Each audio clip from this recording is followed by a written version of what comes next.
Alright guys, welcome back. This is Mad Nasty Trapping. I'm Dan Edwards. Uh, this is the next part of the video series. This is how to go and board your coon hide for the fur market, getting it prepped and ready for auction, ready to hang and dry. Okay, final product, which you're going to see, is something along the lines of these. I've got them hung up.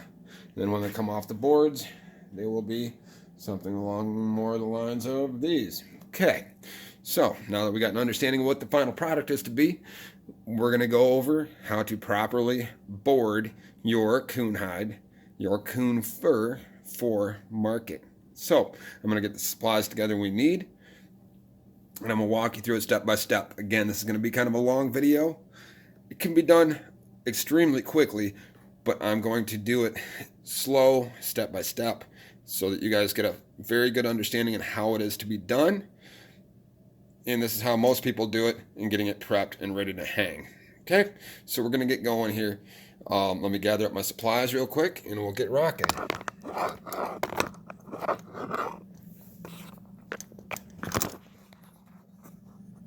Now, let's see if I can get a good view here. Okay.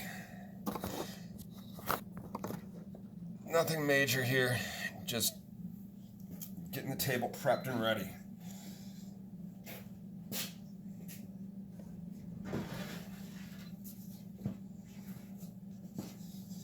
Okay, what you've got right here is your standard coon board. This is a board that is commercially available. A couple different places online you can get them. I'm not going to name them. You can basically go onto Google.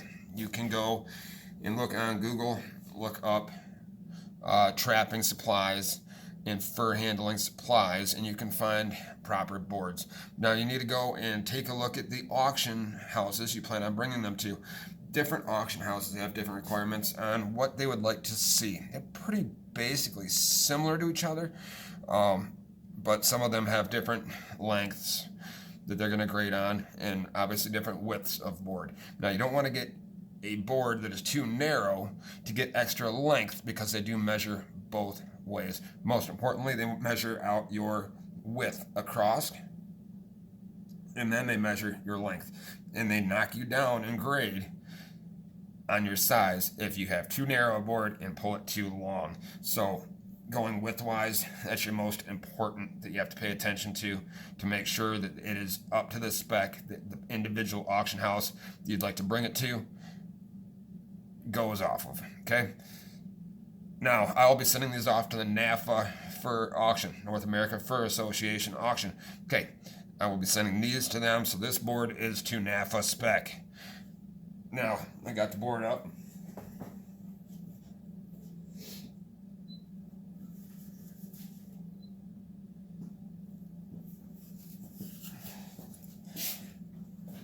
Get your gloves on.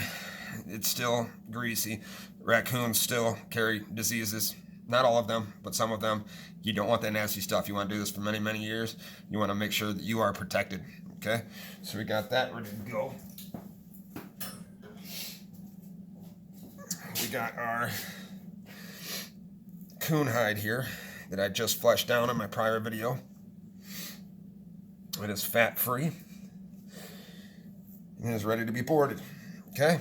Now, step number one, I'm going to see if I can get all this in the video here. You're going to take your board. I'm going to set your board up here. On video. All right, we're going to get the board set up. You're going to slide your hide down the board all the way to the head. And I'll get you a better visual because it's hard to get it all in the same scene here.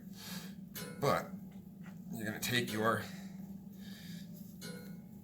hide, slide it all the way down to the nose, keeping that nose proper side out. Okay, I'm going to slide it back up on the table so you guys can see what's going on here. Now, okay, you've got your hide on the board. Again, you want to make sure visual here. You want to make sure that you got your nose all the way at the end of the board, so the cartilage shows at the end. Okay, you want to get your mouth centered, head centered, everything centered on the board properly. You want to lay out your coon and give everything a good hard tug. You don't need to pull too hard, but you want to make sure that, most importantly, it's centered for that good presentation. You want to get your legs down here at the bottom, pull those down, centered. Your upper front legs centered on the board, and give a good hard tug on that board there. Okay. You want to flip your hide over. You're going to center out your tail on the board here. So I'm going to get a better light for you. Okay, now get it all cleaned up and ready to go here. Okay, first things first. You can use push pins, you can use staples, you can use nails. Any way you do it, it doesn't really matter, it's all personal preference. Now, when you get your tail all stretched out here, center it up on your board. Okay, you're going to run some staples here. Your fur, the grater will look at your fur in this general area right here. You should be able to see a nice good bump of fluffy fur under here. The back of the animal is what the primary fur is they're going to use. So I'll show you how to cut an inspection window on the other side where the grater can see the fur, because these are dried inside out, imported inside out. They're brought to market inside out. So we'll cut a viewing window on the other side. I'll run that by you and how that's done. But first things first is you want to kind of center up your tail on the board. Bunch your middle up here for your good presentation. Run a staple. Center, bunch it, run a staple. Okay, now that you got that there, tuck your hide back underneath, like that. Now where they grade from the nose to the highest cut on the rear of the animal. So you want to have a nice line pulled tight here. Nose to the highest, most cut portion of the hind legs or tail area is where they're going to measure it from. So that's where you want to go and pull it down, pretty it up. Nice straight lines across. Run your staple. Opposite side. Bunch it up here so it's nice and fluffy.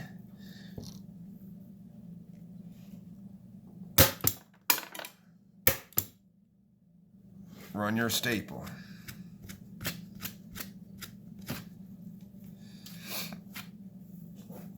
Now you're going to come down to the tail. You're going to work your tail down, keeping it folded open. You want all your edges open so that it'll dry properly. Run staples down. You can use as many as you'd like. I prefer to use my staples half overlap on the hide, half off. I just feel that that's easier in the removing of the hide from your board after it is all dry. People have different preferences on how they like to do it. That's just my own personal preference. I like half on, half off. Run your staples up.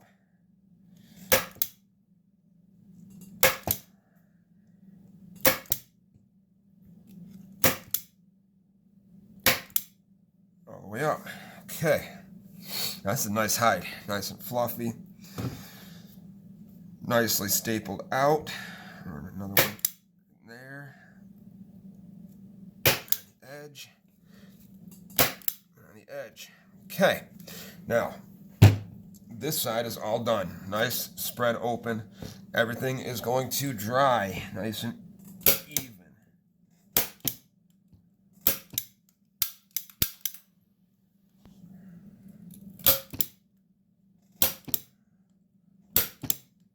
Okay. Get some more staples in here.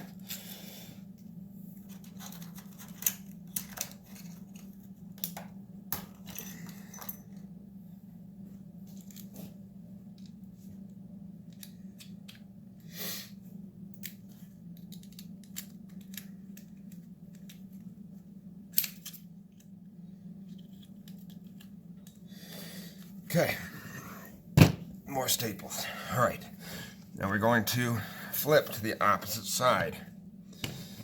Okay, the opposite side here, you're going to square up your legs on your board. Slide your legs all the way down here. Your very end of your legs, you are going to give a little tug. Center those legs up on the board. Run your staple. Your other leg, pull down on your board. Again, you can get your length right there. Run your staple.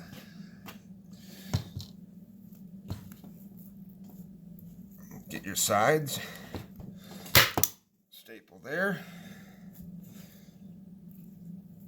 and pull it up for presentation. You want to get it as straight and good looking as possible here. And run your staples. Okay, it's looking good. Now, staple the corners of the legs. Most importantly, you want to make sure that all your edges are nicely stapled flat.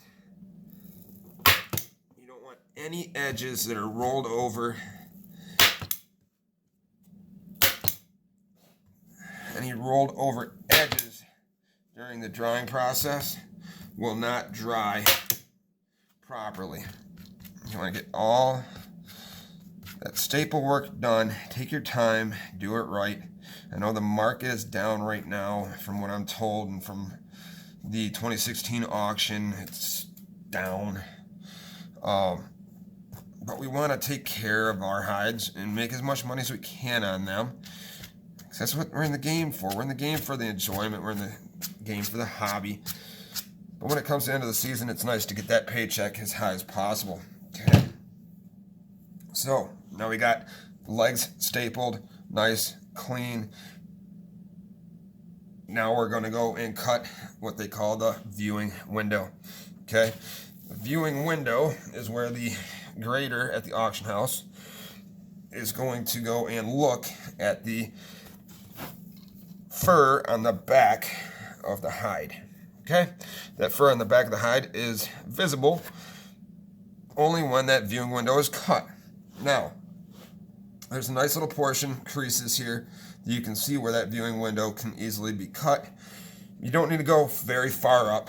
They're going to be looking about halfway down when they go and they do the grading of the fur through the viewing window. Okay, so we're going to go and take a razor knife, and you're going to go and cut yourself out a portion here. Come up to where the creases come together, and you are going to cut a nice size line, viewing window for the grader at the auction.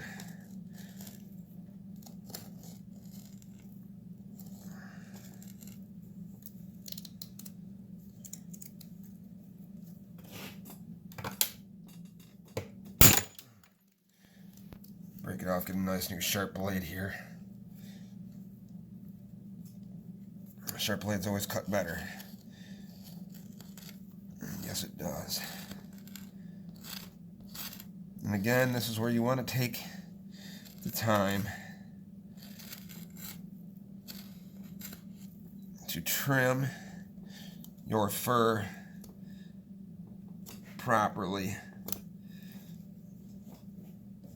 Do it right.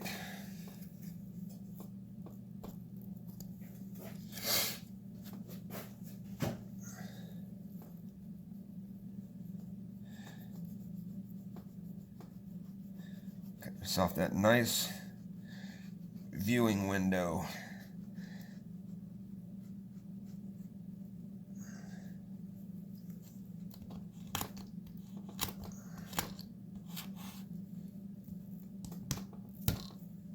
That portion gets discarded.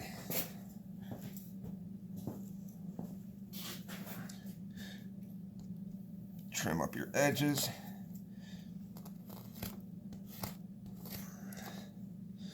Make it look pretty.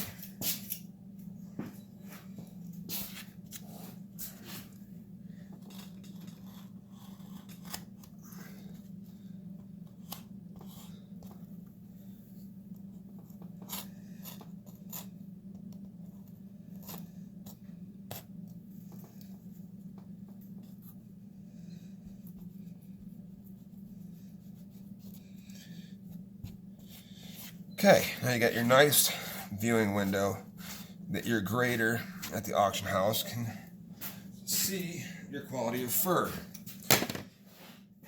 I'm going to put a last nail, staple, tack, whichever you choose to use, right there. And make sure you got all your edges, nothing's rolled. Make sure that there's no fat on your edges, nice and clean. You're going to come down to your front legs.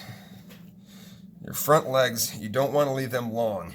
Anywhere that it overhangs your fur or overhangs your hide, there's potential for rot underneath. Rotting underneath on the legs, not such a big deal. Rotting underneath on the hide will cause slipping of the hair. They will be able to see that once it's dried. You will get graded down on it. So you want to go and trim them off. Again, using your razor knife, you want to go and trim a good portion of those legs off so when they dry, they do not overhang. I like to leave about an inch. About an inch left on is what I prefer to do. And then tuck the hair in. Nice, clean looking holes. Come back to the other side. Nice trim across. This one's a little bit nicer than the other one I did. But again, they don't grade you on your cuts on your legs. It's strictly for presentation purposes. You want to keep them clean, looking nice. Okay, so there's your legs trimmed down.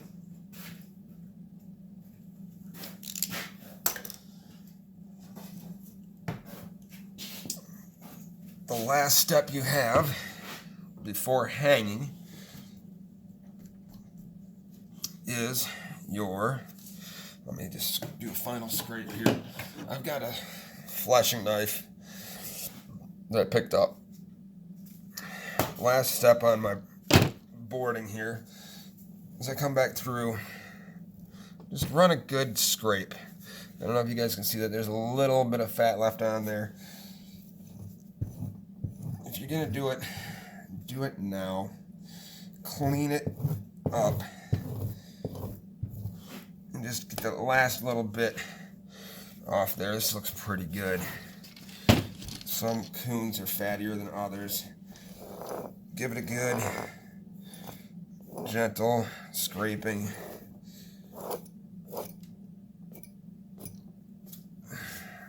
And again, it didn't take off much, but it's better to do it now.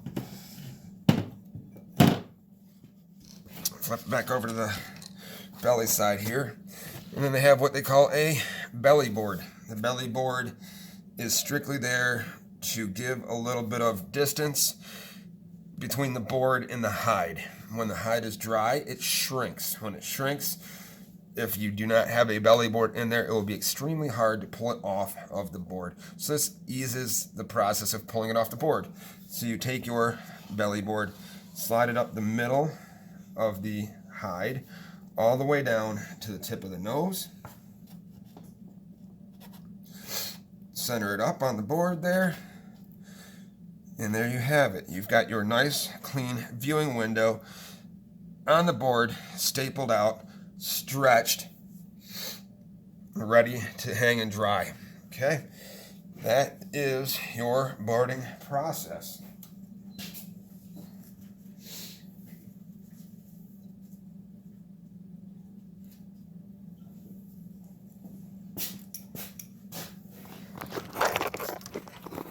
Okay, now, again, taking my time, showing you step by step, up close. I'm hoping it helps you out in the process as you do it in your own fur shed, your own fur garage, okay? Yes, it can be done a lot faster. I knock them out in about 3 to 5 minutes to typically board a coon. But for instructional purposes, I took my time on it. Gave you the best instruction I possibly could, and I hope it helped you out. If you have questions, go ahead and write them down there in the comment section. I'll be happy to get back to you. I respond to all comments as soon as I possibly get them. Yeah, that's the process right there. This board will be hung up next to the other ones up here, and for drying. Now, being fairly new to this, I did a little bit of research. And again, I want to give a shout out to Coon Creek. He has answered a lot of questions that I had, and I'll start to reflect those onto you. But where the knowledge was taken from, I always give a referral to where that knowledge came from. I did not design the proper temperature. Now, I've been told by Coon Creek and a couple others that the proper dry temperature is going to be between 50 and 60 degrees. They say that it takes roughly about a week to a week and a half before the hide is dry. And you can tell it's dry because it'll sound like a crisp piece of cardboard or paper. You can move it, flex it, and it'll sound like crinkly. Okay? When you pull it off the board, you should be able to hold it outright, and it should stand outright most of the time. That means it's dry and ready to come off the boards. At that point, you can hang them up on fur hangers, like up in here. You can hang them up on fur hangers to stack them aside so you can free up your boards for more furs. Other than that, from what I've been told and from what I've been doing, a good proper airflow is a good thing to have for drying as well. Not to keep the furs cold, but just keep the air circulating. So, I run a fan. Typically, my fan's sitting right there. I run a little dual fan. It was like a $10 Walmart buy, just enough to circulate the air, nothing special. It's wintertime. I run a space heater. I got a little space heater right there. It's not enough to do the job, guys. It is cold in here. I've got it unplugged right now, but I'm ready to plug it back in. But it keeps it in here when it's 25 degrees like it is right now. It keeps it right in the neighborhood of about 42. Not ideal drying temperature, but I'm in a garage this year, and there's no insulation, no drywall, and definitely not enough heat. But because of running multiple freezers for all my catch, I keep blowing the circuit if I put any more heaters on here. I'm running that circuit at max. So definitely next season, it's going to be a lot of upgrade, new plug sockets, running another circuit, and more, because, it's just not keeping up. I got to be running 3 or 4 freezers for my overstock that I can't put on boards. I've got to get a whole lot more boards. There's a lot to come next season. I'm learning quickly that the more you catch, the harder the game is to keep on top of things. But I'm about a third of the way through this season. We're in Michigan. It's December. I'll have all my furs ready to go to auction. It's got to happen. So, stay tuned. This is your final ready to hang coon. It is prepped and on the board. Okay? Nothing spectacular, nothing special. Fairly easy to do. Not a huge deal here, guys. So, seeing if I can get you a better visual here. Run the board. It's light on the way. So, yep, it's on the board right there. Nothing special. You can do it. If I can do it, you can do it. Do it over and over and over. You'll get good at it. You'll get faster, cleaner, better presentation, and better prices at auction. Keep it clean. Keep putting them on the boards. Let's keep this hobby going. These guys are dropping out. I'm just getting started. I don't care what the market prices are. I do it because I enjoy it. I do it because the critters are out there. I do it because being out in the woods, being out in the wild, there's nothing better. Stay tuned. I'll be posting more videos, a whole lot more critters, a whole lot more hunting, a whole lot more trapping, a whole lot more instructional, and a whole lot more entertainment to come. Mad Nasty Trapping. I'm Trap Nasty. Dan Edwards. We'll see you again. Hit that subscribe. Send me some comments. Hit that little bell so that you get a notification every time I post a video. And stay tuned. See ya.